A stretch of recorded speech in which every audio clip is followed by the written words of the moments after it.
Shalom. Today we'll talk about what it means to really mean what we say. Today I opened the Sefer, Ben Melech, by Rabbi Mintzberg on the Yomim Noraim, and something he wrote really hit home. We open our Slichas Tfilos with the words, L'cho Hashem Hatzdaka V'lonu Boshes Hapanim. HaKadosh Baruch Hu, you have the tzedakah, the righteousness, the mercy, the charity, and we have embarrassment. Are we paying attention to what we say? Do we really mean that we are overcome with a sense of embarrassment as we stand before our Creator? Or is it that we recognize with our intellect that we should have this sense of Boshet Panim without truly experiencing the emotion itself? Clearly, in our sources, Boshet Panim is looked upon as being a very desirable thing. Pirkei Avos says, Az Panim leGehenom, Uboshes Panim leGan Eden. The bad trait is not being open or susceptible to being told that we are wrong. It's when words don't make an impression, but are repulsed by our stony countenance. That's the Az Panim leGehenom. Boshes Panim, the good trait, is being receptive and even welcoming and seeking guidance, instruction. In this sense, Boshes Panim is a midah tova, and that's the olive base, the prerequisite for feeling true embarrassment. Let's be clear.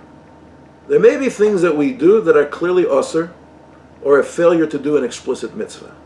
I'm not talking about being embarrassed about those things. If such things exist, you are probably embarrassed, at least to the point you don't want me to know about it.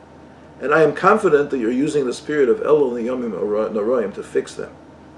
But I am speaking about an attitude of, hey, my life and my lifestyle are basically aligned with Torah values.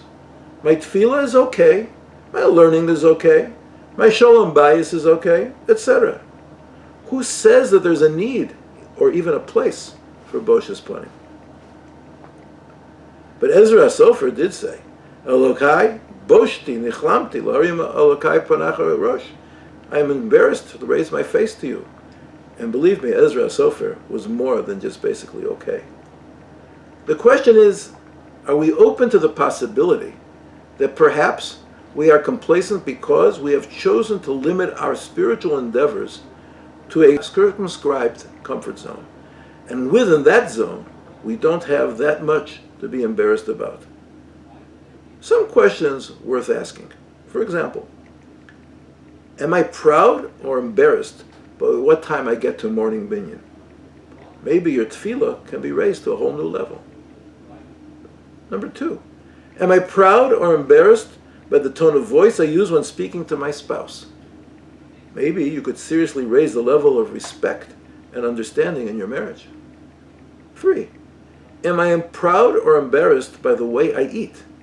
Maybe your relationship to your taivas or achila could be elevated above the animalistic drives which take over when you eat.